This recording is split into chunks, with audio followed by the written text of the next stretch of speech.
uşaqlığın çıxarılması əməliyyatı, yəni histerektomiya, istər laparotomik, istər laparoskopik, istər artımlarla birgə və yaxud da artımlarsız nə zaman gərəklidir və yaxud da bu əməliyyatı lazım olmadığı təqdirdə edilərsə, gələcəkdə qadınları hansı fəsadlar gözləyir? Bildiyimiz kimi, əgər qadınlarda uzun müddətli qanamaları varsa, uşaqlıq daxili poliplər, miomalar və yaxud da adenomyoz xəstəliyi varsa, o zaman ginekoloqlar tərəfindən ən çox təklif olunan əməliyyatdan biri də uşaqlığın alınması və yaxud da sterektomiya əməliyyatıdır.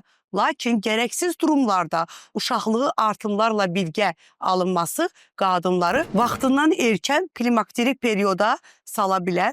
Bu da qadınlarda ciddi kardiovaskulyar xəstəliklərin yaranmasına gətirib çıxarda bilər. Uşaqlığın alınması həmçinin hətta yumurtaqlar alınmasa da belə yumurtaqların qidalanması pozulur və bu da erkən klimaksa gətirən səbəblərdən də biri budur. Uşaqlığın alınması qadınlarda osteoporoz xəstəliyinə də gətirib çıxarda bilər. Və bir də qeyd edim ki, uşaqlığın alınması anatomiyanın ciddi pozulması deməkdir.